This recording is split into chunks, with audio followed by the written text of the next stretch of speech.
Wait, lower seed is Hold on, better wait a second, types? or lower seed. Wait a minute. Lower seed, like lower number seed, Oh. like 3 is a lower number. Oh, okay. Yeah, I guess higher seed is maybe the better. All right, word. all right. I don't know. Yeah, that's higher seed, lower seed. Yeah, Self-Reliance, though, with a 1 minute faster Freehold time trial. Looks like we're getting into the match, though. That's right, let's take it away, my friends. Freehold starting us out with Tyrannical, Bolstering, and Explosive.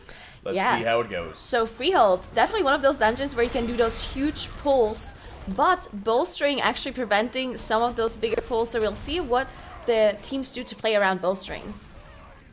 Yeah, it's going to be tough for them to pull trash onto bosses, which is normally something that Freehold is an excellent dungeon to do. So Death Knight compositions are a little bit worse because of that. They can't really make full use of them.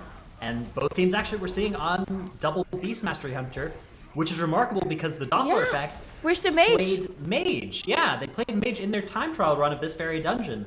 But it looks like they've made the swap over to Beast Mastery Hunter for Doppler. I'm a bit sad, to be Means honest. that they are on the exact same 2 comps between the 2 teams now. Oh, where's the mage?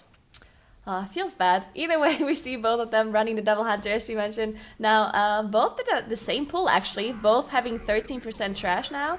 And both were saving the Bloodlust for the boss. So, actually very close between those 2 teams. No mistakes so far. Actually, it does seem like Self-Reliance is saving their Bloodlust a little bit. Not really sure what they're saving it for. Oh, they were saving it for the first charge for cooldowns, I assume. Yeah, could very well have been a case of, I'm gonna Bloodlust. Wait, my cooldowns aren't up. Yeah, we've all been there. You can actually see the mirror as well. The traps, they both freezing trapped the exact same mob in the patrol on the way near the ring. This is pretty cool. The 2 teams doing pretty much the exact same path so far in the dungeon. Very little difference between the 2. Ooh, Sharkbait nearly takes out Nickel there on the side of Self-Reliance. And we also see again how the hunters are just baiting the birds pools on the floor. So not needing the healer to be outside, which is really, really nice, because not only do you get the extra benefit from having the healer using the melee abilities, but you also get a little bit of damage. As you can see, Furo doing 43k DPS. Amda going down, unfortunately. Looked like he got hit by oh no, they pulled the trash. Okay, so this is huge. This is a huge problem because this boss is bolstering and you also have explosives. So now not only do they have to deal with the boss mechanics, but they also have to deal with the trash. Yeah, I don't know if that was intentional to pull trash. It happened just after Anda went down. I wonder if this was part of the plan, but then Anda's death, maybe complicated things. It looked like he got hit by both a pool from the bird and a shot from Skycap and Crag at the same time, which took him out, given that it is Tyrannical. Yeah. They are going to be able to recover here. They have the B-Res coming out, the engineering res, and they're going to be able to get this boss down. It's getting bolstered, though. The boss is taking some bolstering stacks here. I wonder how one shot... Oh, look at those Azurite Matter shots doing huge amounts of damage now. They have to finish this boss off quickly. It has some extra health thanks to that bolstering stack. Yeah, that's... 2 bolstering stacks even, I think. Yeah, I think that it has 2 stacks, and he's might even see the 3rd mob go down as well, and then the boss is gonna have 3 stacks. So then they want to be very careful about that shot going off, maybe even one-shotting the rogue or Furo here, as Furo actually going down there to one of the shots. As I mentioned, because of the bolstering stacks, just doing so much more damage. It already does a lot of damage to begin with, but it is going down, so Furo can release. The spawn is right here, but yeah, costing them quite a bit of time. Yeah, that's the kind of thing that Method EU makes look so easy, pulling trash onto bosses with bolstering active. It's not easy. Those sorts of things go wrong all the time. Yeah, and very difficult thing to execute properly. You see both the rogues are not in range right now, and that's because they are off to the Ring of Booty, starting that event right there, because there is quite a long RP going on the Ring of Booty, so you want to make sure you send your rogue off stealthing there, making sure to talk to the NPC, and then they're gonna come back, so they don't have to waste the time later on. Yeah, it turns out it costs you less time to send the rogue on this little stealth mission now, and then you only have 4 people fighting for a little bit, but you take that entire role-playing sequence out from later in the dungeon, so it's worth doing. And they're actually going to just pull right into the boss, both teams. Makes a lot of sense here, but they don't have Bloodlust available because they used it on the first boss, so they're going to have to deal with Raoul and Jolly here. Luckily, Eudora is friendly here, so they are not going to have to deal with the hardest of the 3 bosses that could be active right now, and they just have to deal with the other 2. Yeah, so we saw some other strategies earlier from other teams where they would get the boss a bit lower and then pull some trash on top of it. And then we also saw other teams just focus on one of the bosses and then pull trash on top. So we'll see which strategy those teams are using. Sierra actually going down, unfortunately, and Stone going down as well. They only have one Battle Res available, so they can get the healer back up, but they can't get Stone back up. So this is a big time loss for them if they even manage to get the res off. There we go. They do have the res off. Yeah, they had to be a little bit careful there. I think the res location was then covered by a sword for a little while. So heads up play, they're not accepting the res immediately, waiting until it was safe. But they've decided not to reset the boss here. They could have maybe decided it would have been better to reset the boss, but that would preserve their battle res and made it so that the fight, couldn't go any more wrong. But it would have cost a lot of time, so they've decided to, keep on soldiering through. That is going to open up a little bit of an advantage, I think, for Self-Reliance. Help at least bridge the gap that was made by the mistakes from Self-Reliance on the first boss. Yeah, most definitely. It seems weird to have people die on this boss because, as you mentioned, there's no Eudora, so they must have died to a combination of the blade spawning and maybe the barrel smash coming out from Raoul here at the same time. Maybe they were greedy to get one of these buffs. As you can see, these buffs on the floor, they swirl on the floor. It can be a crit buff or a haste buff or a debuff for enemies. So if you maybe are a bit greedy and you want to stand in the haste buff while a barrel smash is happening or a swirly is spawning, it can definitely kill you. That's an honorable way to go, though. I do that all the time. True. You can't leave crit on the floor. That's worth it. That's not allowed. Yeah. Just res me. It was worth it. If only it would stay through the death, then it would definitely be worth it. Either way, Yeah. we see Self-Reliance finishing off the boss now, as they pulled some trash on top at the very end to utilize that brew buff as we were talking about. Now, of course, the Doppler effect taking a little bit longer because they do have to 4-man the boss. Yeah, so opening up here maybe a 30-second lead in favor of Self-Reliance. Looks like the Doppler effect still electing to pull trash onto the boss despite only having 4 people in the group. I would be tempted to maybe just not do that and try and get through the boss fight faster so we could get our 5th back up. But Doppler effect deciding to stick to the plan. And that, I think, has actually worked out pretty well for them. They're not going to be too far behind. I think they can make up the difference here with some solid play in the rest of the dungeon. Yeah, definitely possible. Also, one thing I'm really excited about is how are they going to do the last boss? Because we've seen Perplexed do the last boss with the Mistweaver kiting away all the awakened mobs. And this is obviously a strategy that we haven't seen before, and I assume some of these teams didn't know about this either. So now I wonder if they actually adjusted their strategy to do the same kiting strat, or if they just stick to their own time trial strategy. Yeah, so that was something like 6 hours ago now? Yeah. That's probably enough time to have done some practice for these teams. They had a lot of that time to practice. I agree. It's definitely possible that they've learned it and they've practiced it, and it might save some time. It'll be really exciting to see if anybody decides to do that. Yeah, I think they haven't done any awakened mobs yet, right? So it's definitely possible they are doing that strategy. Now we see Self-Reliance do a pretty significant pull there on their side. Now one thing to note is not only is it Bolstering, which is already hard to deal with, but we also have Explosive. Now both of those teams do have a rogue, and rogues are very, very good at dealing with them. And hunters are not bad at it either, so it shouldn't really be a problem for those teams. But sometimes it can be a problem if explosives spawn in weird locations or while you're gathering a pool. It can definitely be a little bit of... it can be unlucky, to be honest, because sometimes you just get 7 of them spawn at the same time, while other times you have like 0 or just 1 every couple of seconds. Yeah, luckily everybody in this team composition is able to kill explosives, so, worst case, the hunters can swap to killing them instead of doing the AoE that they're normally able to do.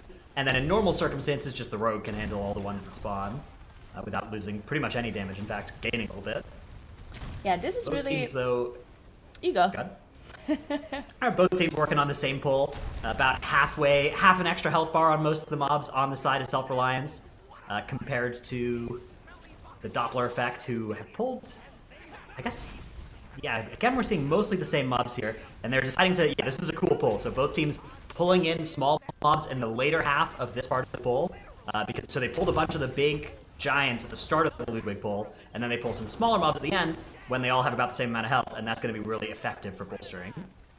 Yeah, I like this poll coming out from both of the teams. We see Self-Reliance are quite a bit higher trash percentage at this point. So they're almost on they are at 60% now, while the Doppler effect is still only at 45%. Now they are engaging Throwback on their side, so they're a little bit faster. They kill the Ludwig a little bit faster and manage to engage Throwback faster. But there's a 20% trash difference, which definitely is not going to be easily made up. And now we see Self-Reliance actually dealing with one of those Awakened mobs in between Ludwig and Shrothak. So that's a good indicator that they are probably not going to do the Zamok strategy of just kiting all 4 Awakened mobs, because if you were going to do that, this would be one of the best mobs to kite, right? It doesn't have any casts or anything. It's, you know, it's equally difficult to kite 3 mobs, not including this mob, as 4 mobs including this mob, right? So they're probably going to do a standard strategy of fighting the Awakened enemies with Harlan instead of doing that monk kite thing. We don't know for sure whether the Doppler effect has picked up that strategy either. That remains to be seen, but I think we can probably determine that Self-Reliance is not going to try it. Yeah, interesting, because, I mean, when we saw it happening, the kiting itself seemed pretty simple, right? But maybe it actually is not so simple to actually get the aggro on all of them and to do the initial part. Maybe that's the hard part, and maybe that's something that they didn't manage to test well enough. Maybe they just didn't manage to pull it off in those couple of hours that they had time. We don't really know, but we'll see. Maybe the Doppler effect is doing it, and that would be the time they can make up if they actually pull it off on the Doppler effect side, because they are now behind, right? 20% trash. But if they manage to do this, let's call it the perplex strategy, then they can make up the time in the end. Yeah, I think there are some enemies that they need to pull to be able to do that strategy as well, so that there's a kite path for their healer. So we'll see if they end up actually pulling them. But even if they don't, like, it's not like they had, 5 hours to practice Freehold that they couldn't spend doing anything else, right? So if teams decided that they didn't want to do this, it probably made sense for them to not, because there's dungeons that weren't Freehold, right? They want to practice their other dungeons. They don't want to spend a lot of time learning a new strategy for a time trial dungeon that they already have spent a lot of time in, right? And they want to instead maybe go to one of the other maps. I think that would make a lot of sense. Sure, yeah, it makes sense, because if you assume that the other team is doing the same strategy, then maybe you're better off just like practicing something else. And we'll see that Doppler effect is actually about to down Shrothak, no problem there. Both of the teams are on 2 deaths, so no time difference between the 2 teams, as they both have plus 10 seconds. And now the boss going down and some trash on top of it as well. So they're getting a little bit closer with trash percentage on the Doppler effect side. Still quite a bit behind though. Yeah, they still have maybe another pull and a half between the 2 teams, whereas only 30% left on Trothak, and they're actually, Self-Reliance is going to pull some trash onto the last 30% of Trothak's health bar as well. That's going to open up the gap even wider here, as the Doppler effect kind of looking around. Looks like they're going to pull a bunch of trash at once here, but I see... Oh no, okay, they reset some trash, but they're actually only fighting a small amount right now. Interesting. Yeah, that looked interesting, because it looked like the rogue was actually going off tricksing some of the trash, but then we saw Vanish come out and half the trash reset, so I'm not really sure if this is the trash pull they're intended to do, or if maybe the tricks didn't go off properly. We will see, but this might be the pull they're behind, right? This seems like a pretty big pull they're doing here. Yeah, so 76% on the side of Self-Reliance now, with a little bit more trash, pretty low on health. Whereas 55 at the start of this pull from the Doppler effect, but they're gaining count quickly as all these mobs die. I think you're right. I think that the difference between these 2 teams now is very small. It's less than a pull's difference now. And we see Self-Reliance making their way now across the bridge towards the last boss area, where they presumably plan to get all the rest of their count.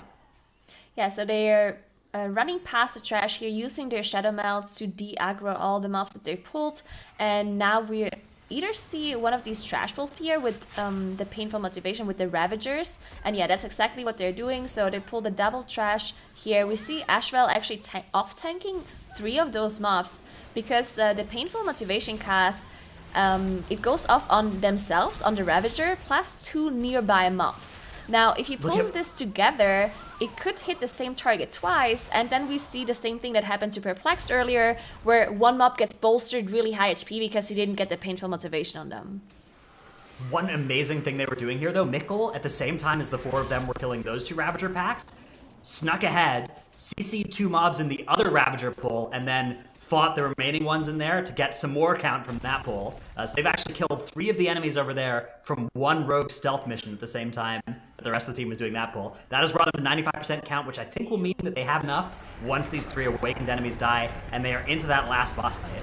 Yeah, that's actually very cool. So now they are engaging the last boss fight. They do have their Bloodlust popped. So now this is going to be very dangerous because they're not doing a kiting strategy. That means they have to deal with all those abilities coming out. We see the Fear coming out. We see the pool spawning on the ground. And we also have the Void Weaver, which means you have to interrupt all of those casts going through. Yeah, luckily Harlan himself doesn't really do all that much above 60% health. You know, his abilities don't target everybody. He doesn't do the multiple different saber slashes. But nevertheless, Harudra dropping very low here. Does use pretty much every defensive and is going to be able to be stabilized, but the awakened enemies are still alive. The Blood of the Corrupt are there, polluting so much of the room. They are back right up against the corner. They have to be really careful to not be pushed out towards the trash, and they are running across that defiled ground and taking large amounts of damage because of it. Looks like the Blood of the Corruptor is going to go down, though, and that is going to be the dangerous part of this fight. Mostly over now. Just the Spider to contend with. Yeah, the Spider really shouldn't be as big of a problem for them because they do have interrupts to deal with, and even if a cast goes through, it doesn't actually one-shot you, so as long as you're full HP, it is healable. We saw one of those casts go through on Furo. Now, it is it can be a disease or a curse that is being casted by the Void Weaver. The curse cannot be dispelled by Furo, and it does a cast time increase, so it can be a bit annoying for a healer, but as long as there's no other damage incoming, it's fine. Yeah, that one we've seen be problematic when it goes off on healers in other parts of today's games, but it wasn't too bad for them there. They were able to get through it. Barely, but they were able to get through it. Harlan now going to 60%, phasing into phase 2 there, the first loaded dice cast of the fight. Now all of his abilities are going to be targeting everybody, so the cannon barrage on everybody except the tank is going to be dropping cannon shots on them, and that Swiftwind Saber is sending out barrages in all directions. So the fight is getting harder, but the awakened enemies are dead, so the fight's probably a little bit easier than it started. Yeah, we see the Doppler effect having a little bit of trouble with their pull here as they bolstered these enforcers quite a bit, and Doppler going down on his Hunter, unfortunately. It looks like they're very low HP, but because they're bolstered, it's actually quite a bit of HP left. Now, they did finish off the pull, so they can get Doppler back up. And now we're probably going to see the kiting strat from them, as they did finish this middle pool, probably because of that very reason. So Zira can kite the mobs, I assume. But it's going to be a little too late, as they're so far behind on the boss's HP, and it is a tyrannical environment. Yeah, I'm not even sure. I think they might just be doing 4 obelisks with the boss. Huh. Yeah. But it is not going to be quite enough here, as Harlan is dying for the side of Self-Reliance, so that is going to be the end of this game 1 in our final series of the day. That's going to be 1-0 ahead for Self-Reliance.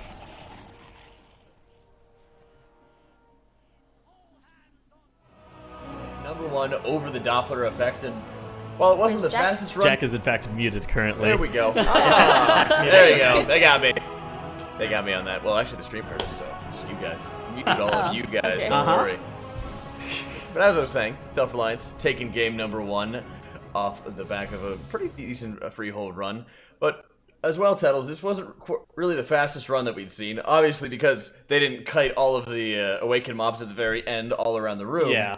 But also a couple mistakes here. Yeah, I mean, like, bolstering of bosses is kind of rough. Having 4-man on a boss is also not exactly what you hope to be doing in some of these teams in some of these positions. I do actually think Self-Reliance's Freehold strategy is normally pretty good. If they are, in fact, pretty clean with it, because they do play some of their trash with the bottom end of the bosses.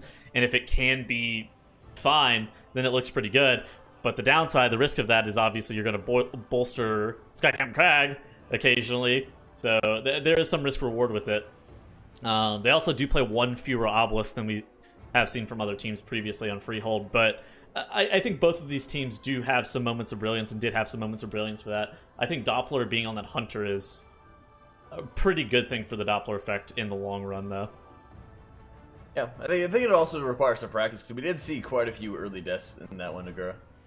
Yeah, so both teams struggled a little bit at the very start of this dungeon. We saw some big struggles with the first boss, you know, having a Hunter go down, having those mobs bolster the bosses, and then just some like small mistakes here and there throughout the dungeon. Overall, nothing too serious, but I hope they're going to clean up those mistakes for the next dungeon, and I believe we're going to Siege.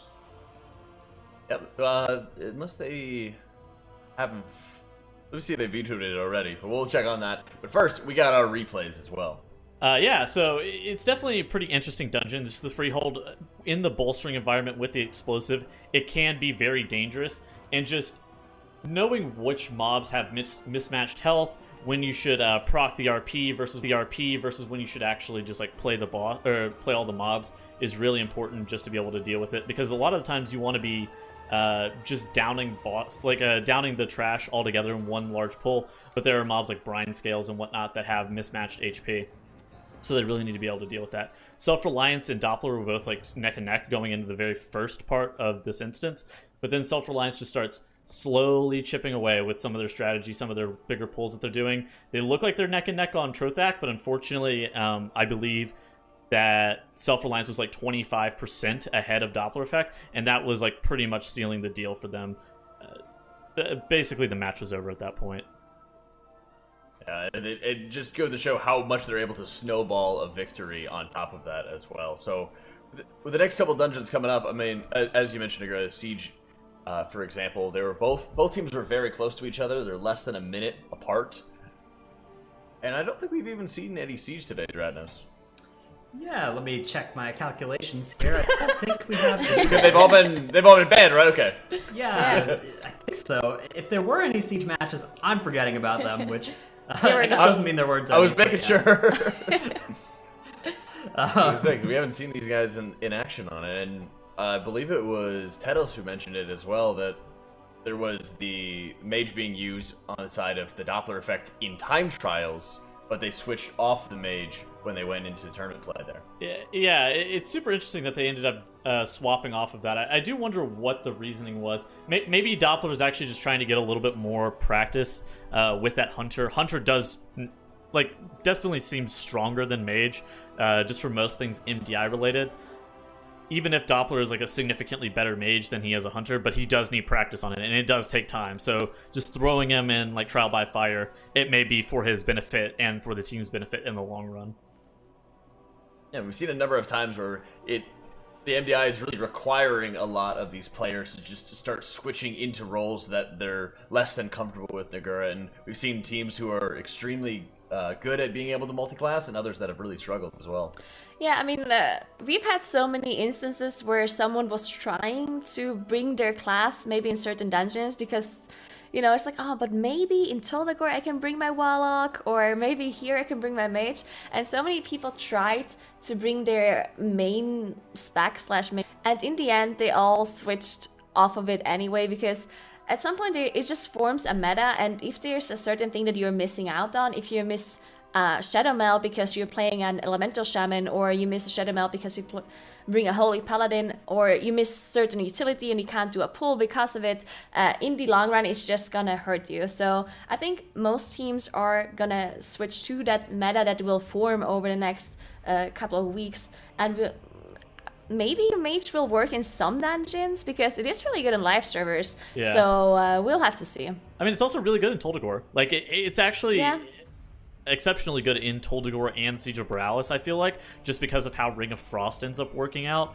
All in all, I think those are the only two that it would like be exceptionally good at. I think everything else it's like mediocre at best for. Yeah, well, it looks like they're going to stick with the Mage gameplay as well, so we'll be able to see if they're making any sort of improvements over their opponents, because, as we mentioned, Bualuga had a worse time trial in the Siege by just under a minute, so it wasn't too large of a difference. But when we go into the tournament, when nerves are on the line, when elimination is on the line as well, Dratnos, I think that it's going to be continuously tough for this team to be able to pull through.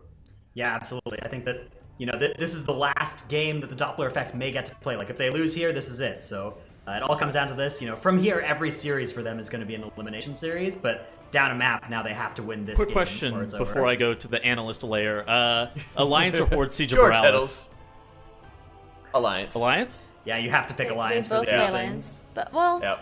Oh, wait, no, you don't. You don't No, have to. you should pick Horde, actually. I'm surprised. Why is Yeah. everybody playing Alliance? I agree. Okay. Well, I've actually talked to some of the teams, and they said that Alliance is faster if you play it properly, but it's more difficult, and that's why a lot of teams pick Horde. Yeah, so Horde has the different, like, RP at the end and the different enemies at the beginning. And that has usually meant that people play Horde in Siege and Alliance everywhere else, but these teams are deciding to play Alliance even in Siege, which, yeah, is actually different than we usually see. Yeah, but I guess it's also going to be the first time that we've actually been able to see it on broadcast as well. So when Siege of Boralus is one of those dungeons we've had in time trials, teams have had a lot of time, and they know that it's going to be in the competition as well. We'll have to see how much they're going to be able to practice it and how big of a difference that the Doppler effect is making, so that they'll be able to try to come through with a win on this one. Because right now, they're facing elimination as Siege of Boralus gets underway. Our affixes are Fortified, Raging, Bursting, and of course Awakened. So Fortified, Bursting, Raging. What do you make of those affixes, Nagura, for the pulling of this dungeon? So Raging is definitely going to be very interesting because the spotter will be affected by it, and the spotter does do friendly damage to all the trash. So what you can do is you pull the spotter, you bring him low until he's raging, and then you make use of the extra damage from the artillery, from the friendly fire damage. Now, Bursting, on the other hand, will be a little bit difficult to deal with because of the spotter. If you have this huge area of effect, friendly fire damage to the mobs, if you do any sort of big pulls, they will all die at the same time because of that friendly fire damage. And then you want to be careful that you don't get too many bursting stacks on your team. Yeah, once again, the Doppler effect are in this unfortunate position of being in a raging dungeon without an enraged dispel, without a soothe effect. Sure. That's going to be something that is going to be tricky for them. They're going to have to be very careful of certain enemies in this dungeon once they are below that 30% health threshold and they trigger Raging. But both teams on pretty much the exact same pace here. Looks like Self-Reliance have pulled a little bit more trash in their first pull, but otherwise they are on the same boss at about the same percent. Actually, Self-Reliance a little bit ahead on the boss percentage as well. Doppler has the has the unfortunate duty here of kiting every single time here, as the only player flag is arranged on the Doppler effects team, where both hunters can get it and not really be all that affected on the side of Self-Reliance. You really just hate to see that as a ranged class that really needs to stand still for casting when you're the only range and actually gets all the fixates. That really is a problem for Doppler, and that's why you see the damage maybe not being so high for him, unfortunately.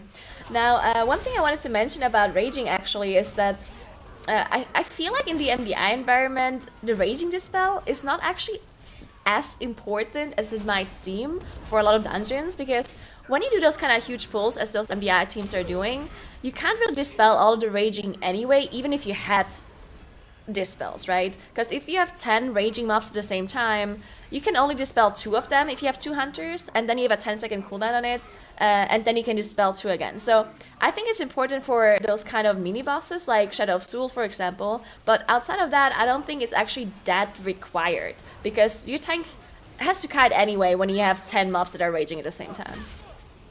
Yeah, it's if there are specific enemies that you want to soothe, Yeah. then it's really good to have access to it, but you can't just soothe the play. Oh, Ash going We have down, Death coming out, unfortunately. Yeah.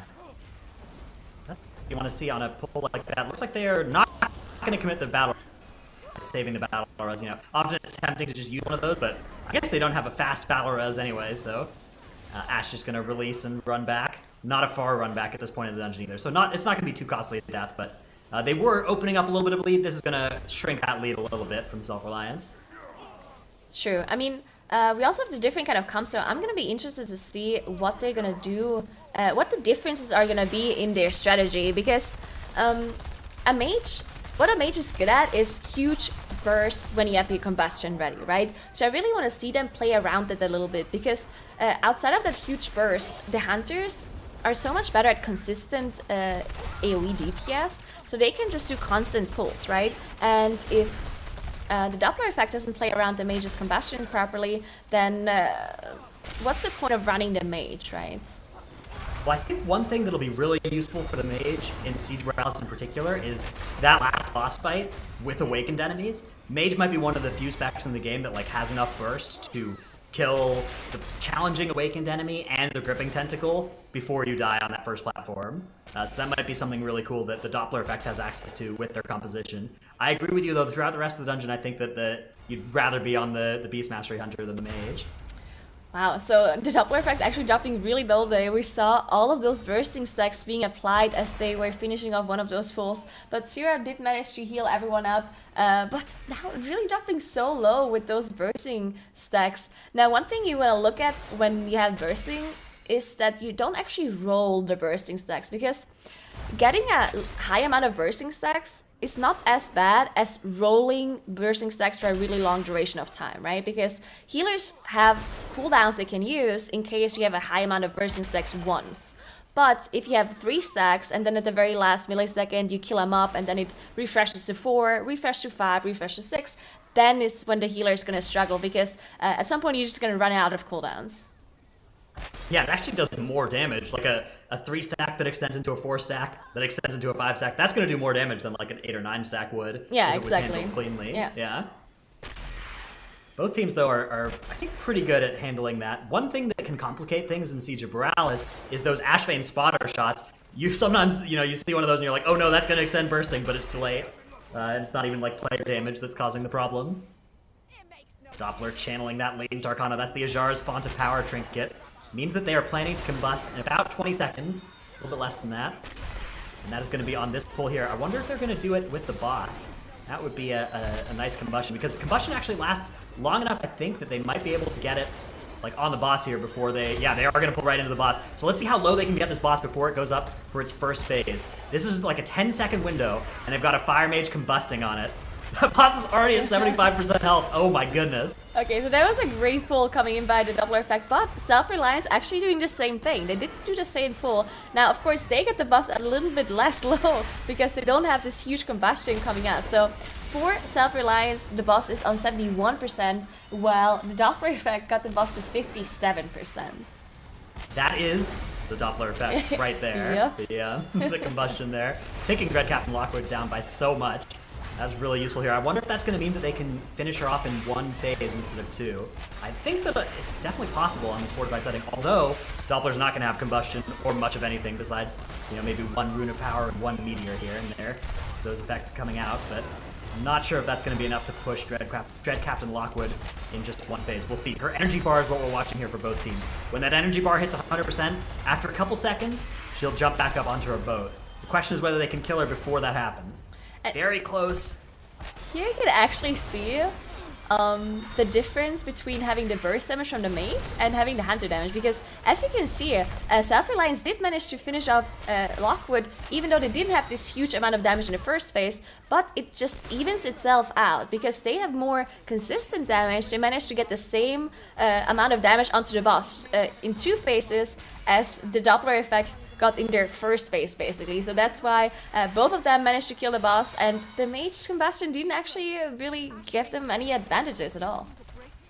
Yeah, we see mages being so great on the live servers because boss fights are often 2 minutes and 30 seconds. And if you've got 2-minute, 30-second boss fight, your mage combusts twice, and the second combustion finishes and the boss dies and the mage looks fantastic. Yeah. But if the boss fight is 1 minute and 30 seconds, then all of a sudden, it's 1 combustion only in that boss fight, and it starts to be a lot less, massive damage. Yeah, it's about, it's basically just burst versus consistent damage, and depending on the kill time, it's either really great or it's really doesn't matter so much. We see both of those teams are fighting the Awakened mob here. And they're really close, those 2 teams. As you can see, they're both on very similar percentages. They're both dealing with their Awaken Mob at the same time. So both having a very clean run. 1 death on the side of Self-Reliance, while we have 0 deaths on the Doppler effect. So if this is going to be a close match at the very end, maybe those 5 seconds really matter. Yeah, the death timer has certainly mattered before. Rarely has it mattered when it's been only 5 seconds, but it's not impossible for that to come up. Both teams making their way towards this final area of the dungeon. Question is, how much are they going to make use of that Ashvane spotter at the end there? Because they are both fairly low on enemy forces count, and they are both going to need to get quite a bit of it here. You can actually see Self-Reliance is going to use the Awakened Affix here so that they can pull the boss and bring the rest of the group into the real world here. This is going to be a big pull.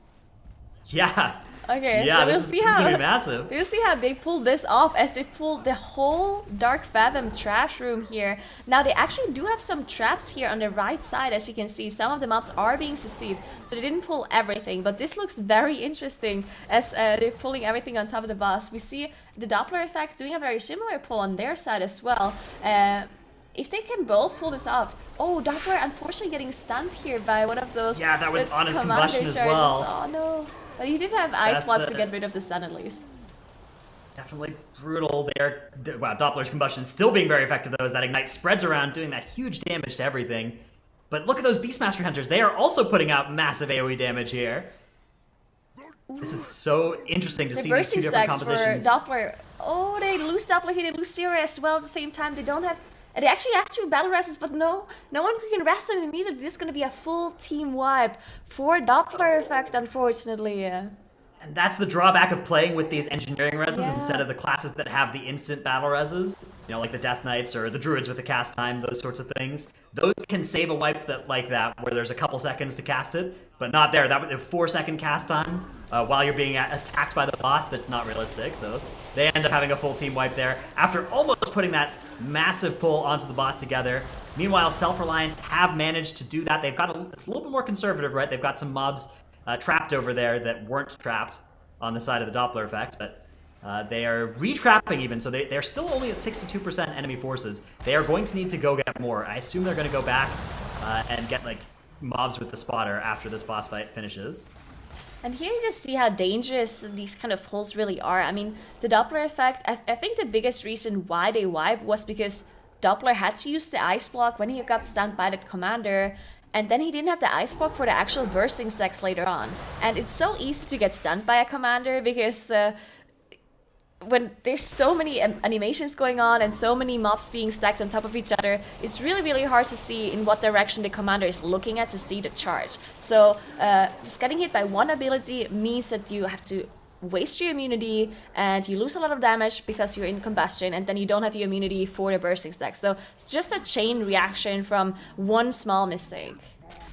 Okay, the sap in prison actually are out on the snipers in the same ones in the corner there. So they may have actually done that as well on the first pull, but still having a little bit of difficulty. The Doppler effect, not going to have any problems though with the boss just by itself now with a couple of commanders. In fact, the commanders give a spell stealable buff that Doppler can take. Meanwhile though, Self-Reliance are doing a pretty big pull here with the spotter.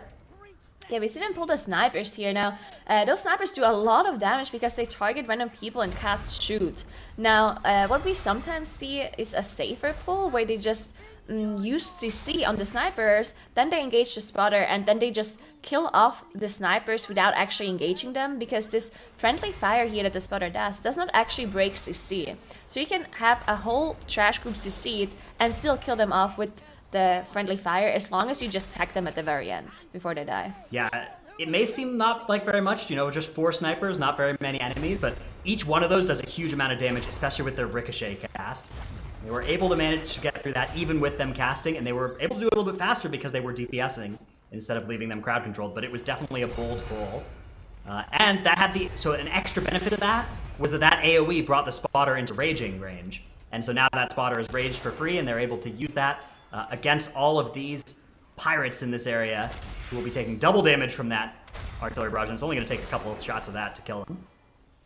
Yeah, we see everyone already pre-positioning themselves in melee range. Now you see even the hunters being in melee, which of course usually they wouldn't have to, but oh, Furo going down, unfortunately. He's releasing and running back, so this might be a problem because of the bursting stacks that we'll see. So they want to stop doing damage to those ads because they don't want them to die because of bursting. Anda and Ash, actually, both of them, neither of them really landed all that many of their shots there, and I think that pull just survived for a little bit longer than it needed to. I think they needed to try and land some more of those early shots, because that pull is really a ticking time bomb that they were unfortunately exploded before they were able to finish killing all of those enemies. They are not going to fully wipe, though. They are going to recover here, and that is fantastic. Fantastic wipe recovery from them, because had they ended up fully wiping there, that would have been a pretty serious time cost that might have let the Doppler effect really back into this game. But as it stands, they are still ahead by a medium amount, I would say, Self-Reliance. Yeah, I like their strategy here that they went for the boss first, and now they're backtracking with the spotter. Now, usually you don't want to backtrack, right? But because these pools are actually very dangerous, and it's very easy to lose a player here and there, it's nice to have the checkpoint at Dark Fathom, so you just release and you're immediately back. While usually when you do it the other way around, and you have the old checkpoint on the last boss, then it takes you so much longer to actually come back. Yeah, it's fairly easy to actually recover from something like a DPS dying in this area because so much of your damage is coming from the Ashbane Spotter's ability anyways. So you don't, like most of the DPS here, if they disappeared, you wouldn't kill this stuff that much slower. An exception is these large mobs, the Demolishers. They don't take damage from the Ashbane Spotter, so they do need to be DPS down. And that one is almost dead. We see the Doppler effect having a little bit of trouble with some of their trash packs that they're killing as well. And we see the tank going down again as he just came back, I think, to one of those spotter AoEs, unfortunately. But they also killed Dark Fathom, so they don't have a hard time getting back here as well. Now, I think the biggest problem here for them was raging. They had all of those mobs rage at the same time, and as you mentioned before, they don't have any raging dispels on their side, so the tank actually went down, and then it was just a chain reaction of everyone else dying as well. Yeah, you know, as we're saying, you can't soothe everything, but yeah, soothing the hardest hitting mob there would have helped for sure, and soothing the two hardest hitting mobs definitely would have helped. We've got Self-Reliance, though. They are getting ready to pull Vitgoth, the last boss of this dungeon. The question is, there are a lot of obelisks active here. The question is whether they're going to be able to get through them on this very hard boss fight. They could absolutely still have some trouble here. This is the kind of boss fight with obelisks that, you know, sometimes it'll work out and sometimes it could cost many minutes of attempts here. They're getting onto that gripping tentacle right away, though. That's the first order of business. Once they kill that, they are stable here for a while, and the next platform won't have a timer ticking, and then they'll be able to kill off some awakened enemies after that is done. Gripping tentacle goes down. No new demolishing terror as well. So they are through the DPS check at the start of that fight, and now they just have to kill these enemies and not get out of range of that demolishing terror, or else it'll slam everybody as well. Yeah, and I think that's actually one of the most difficult parts here about killing the awakened mobs with the boss, because of those tentacles, the demolishers. If the aggro target is not in range, it will just cast an AoE in the whole group. And these awakened mobs have so many abilities that prevent you from standing still. You have the pool spawn on the ground, and you have the tank buster casting the Dark Fury, the AoE. So very crucial here for Haruda to be able to stand in melee range from the demolishers. Or if he's not able to do so, then the hunters can taunt off the demolisher with the pets for them.